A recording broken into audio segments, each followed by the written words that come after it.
Welcome to the Weekly Roar, coming live from the Lion's Den, helping new managers become great leaders and awesome bosses. And now, here's your host, Greg Storch. Happy New Year, everybody. Welcome to the Lion's Den. This is the Weekly Roar. I am happy to tell you all that I am back home, safe and sound here in Italy. I think we should just start off today with a big breath as a way to purge 2020 and open ourselves up to the promise of change and recovery in 21.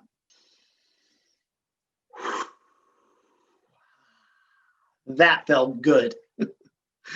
All right, today I want to talk a little bit about my personal growth and why it plays a vital role in our success in our personal lives and our professional lives. Now, I've been on my own personal growth journey for several years now, and I'm super excited to talk to you about this today. We're going to get to all that in just a second, but first, my name's Greg Storch.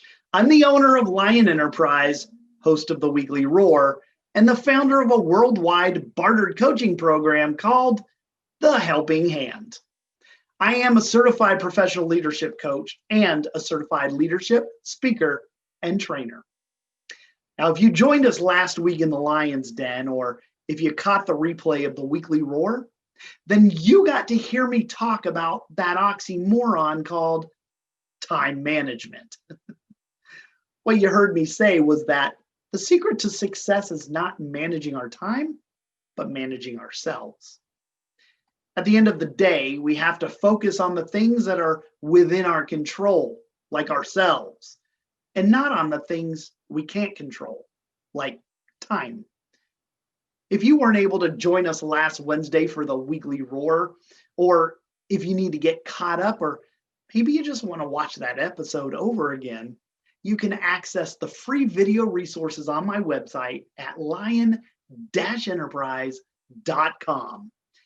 When you get to the homepage, just click on the Lion's Pride Library menu and find video number 137 for last week.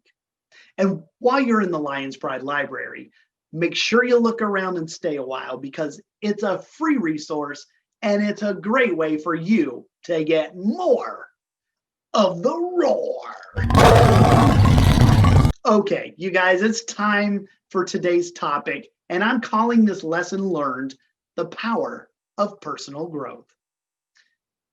I was driving into Washington, D.C. one morning to visit a customer site, and I was listening to John C. Maxwell's book, The 15 Invaluable Laws of Growth, on my Audible app in my car. John was speaking about having a personal growth plan, and I started to panic. I had never heard of a growth plan.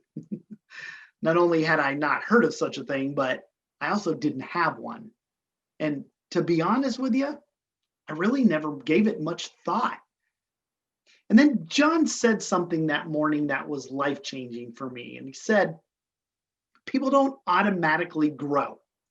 They have to be intentional in their actions. Now, what I've learned since that day is that we don't reach our potential on accident. And what matters most is what we do daily. The other thing I knew was I hadn't done anything to intentionally develop my leadership potential. You know, after serving almost 24 years in the military, I believed I knew almost everything there was to know about leadership. Boy, was I wrong.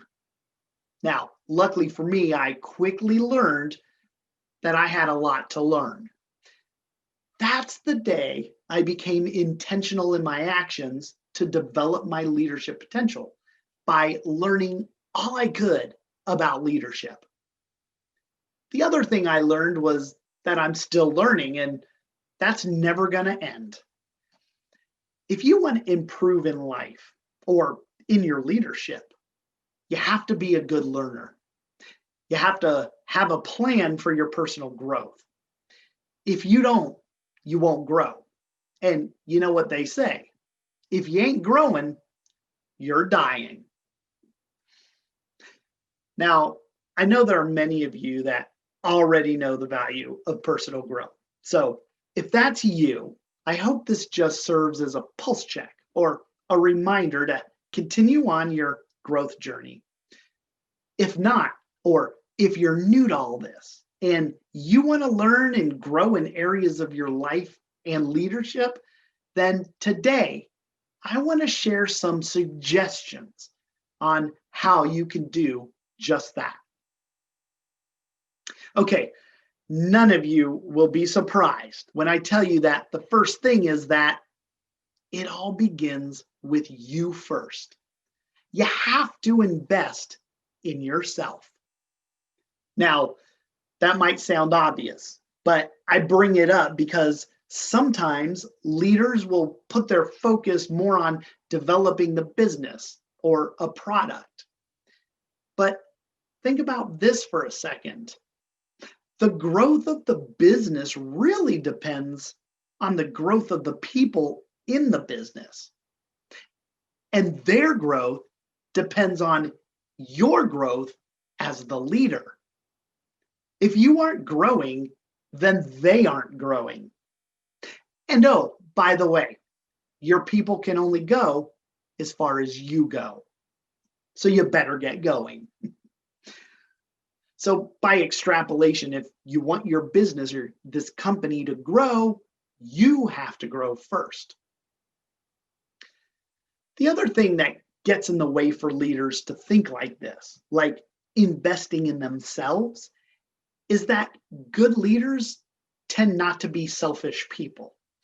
They put others before themselves. So focusing on themselves when it comes to their personal growth can really make them feel selfish. And the thing is, others around them may see them that way as well. But what I just tell you to remember is that, well, first of all, it doesn't matter what others think about you. That's none of your business. But remember that those that understand how growth works, well, they're going to get why you're taking time to invest in yourself first. You know, I love the analogy with this of, the safety brief on an airplane regarding the oxygen masks. When they're going through the safety brief, they tell you, put your own mask on first before assisting others. Is it because they want you to be selfish? Of course not. It's not because you're selfish. It's because you have to be able to do it for yourself before you're able to help others. I love it. It was Harry Truman that said, you can't lead others until you first lead yourself. That's so true. If we don't take care of ourselves as leaders, we can't help our people. In order to breed success, leaders must go first. See, kids get better when their parents get better. Students improve when their teachers improve. It's a pattern, and it's one that applies to being a leader too. Our followers get better when we do. All right, now the second suggestion I want to make to you is to become a lifelong learner. The thing about growth is it just never stops. I mean, if a tree stops growing, what happens? Well, if it isn't growing, then it's dying. Same holds true for us. The challenge here for leaders with this one is that sometimes there can be a natural tendency to pull back and start coasting once we've reached a goal or attained a certain position. But if you want to be a leader, you have to be a learner. And if you want to continue leading, well, you have to continue learning. The habit of continuing is what helps the good leaders to continue moving forward, even when they've reached certain levels.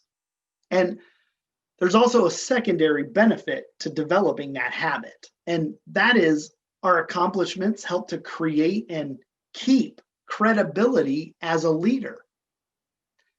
How do you think people get to become the best in what they do? It's not because they stop once they've arrived. Think about Tiger Woods in golf, Serena Williams in tennis. What about Thomas Edison in the field of research? All of them were or are continual learners. Now, we also have to foster a curious mindset. We have to remain teachable if we want to be continual learners. You see, it's not our ignorance that gets in the way of our learning, it's our belief that we already know it all. One of the biggest mistakes we can make in life and leadership is fostering the belief that we've already arrived. That's one of the lessons I had to learn myself. And that was, in order for me to grow, I had to commit to the idea that it would never end once it began. I can't tell you how many times I've heard someone say after graduating with their college degree that they were done and that they would never go back to school. I was one of them. Back in 1995, yes, 95, I got my bachelor's degree. It was my goal to get a college degree before leaving the Navy, as if I had chosen to just go to college. So when I got that degree, I vividly remember telling everyone, I'm never going back to school, ever. I obviously didn't understand the importance of lifelong learning, whether formally or informally, but luckily for me, I figured it out. So when I retired from the Navy in 2009, I left the service with not only a bachelor's degree, but I also got a master's degree. One of the most common factors that successful people share, those who are continual learners, is an apparent desire to keep moving forward, face new challenges, and living with the belief that there's always more to learn. If you want to lead, you have to learn. And if you want to keep leading, you have to keep learning. Once you stop learning, you forfeit the ability to not only add value to yourself, but add value to others as well. Okay, this is the last suggestion that I want to give to you. And that suggestion is to create an environment that also encourages the growth of those you're leading. So yeah, the first two suggestions were solely focused on us, right? We have to invest in ourselves first, and those two suggestions will help you do just that. Once we've got ourselves on track, then we'll be in a position to focus on our followers. Now, fair warning on this one, it isn't easy. I've worked with many people who had the attitude that they were done learning. Personal growth just wasn't on their radar. The sad fact is that the average person wants to keep others from rising above average. I mean, that's just going to make them look bad. If you see those people, or if you know them, if you're a leader, you have a decision to make. Distancing yourself from people who rather keep managing old problems instead of trying to find new solutions is going to be critical to success with this third suggestion. Now, to make it easier, make sure you're looking for places where growth is valued and prioritized. Just like a plant, we can't grow without being in the right environment. This is a big reason why I believe leadership is so critical to companies. It directly impacts their retention rates. Good leaders understand the importance of creating an environment of growth. If the environment isn't there, then the people who are growth minded, they're going to leave and find the right place where they can continue to grow. It reminds me of one of the young ladies who works at the center that my wife manages. There's plants around the center that require care by the staff. Well, one of the girls, let's say, wasn't born with a green thumb. And so one of their newest plants started to decline a little bit. It wasn't looking that great. I think she might have overwatered it. Now, when the new employee was hired, she took that plant and she completely repotted it. The pot had become too small, the soil too dry, and it wasn't placed in the right amount of sunlight. Now, once she changed the environment to encourage growth, a larger pot, nutrient-rich soil, sunlight, that plant began to thrive and grow again. Environment matters. So if your organization suffers from high attrition and finds it hard to attract the right employees, look no further than the type of environment the leaders have created. If the environment isn't one that encourages others to grow, they're going to grow somewhere else and do it. Did you catch that? They're going to grow somewhere else. Create an environment that encourages growth. Your people will stay longer as they experience that growth, and it will also help attract those who foster a growth mindset. They're looking for organizations that focus on personal development and growth. It's a win-win on both ends. So those are the 3 suggestions to follow in your approach to learning and growing as a leader. You got to invest in yourself first. We can't give what we don't have. So this is the best place for us to get started. Now, you got to become a continual learner. Learning and growth isn't a one and done thing. Actually, once it begins, it never ends. You'll have to wrap your head around that commitment if you want to grow. And then the last suggestion was to ensure, as leaders, we're creating environments that are conducive to the growth of other people.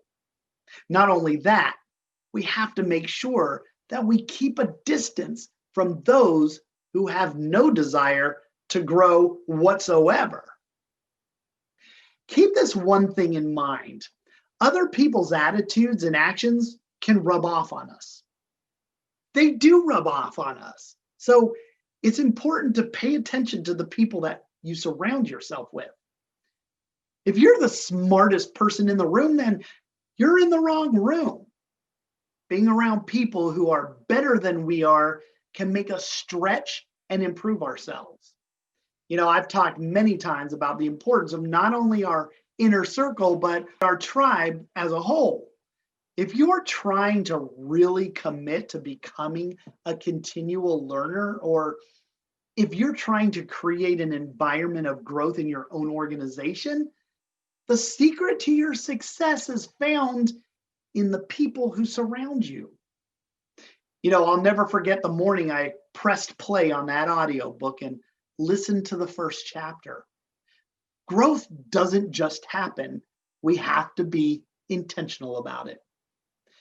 Ever since that day, I've watched myself continue to learn, change, and grow, and I believe that you can too.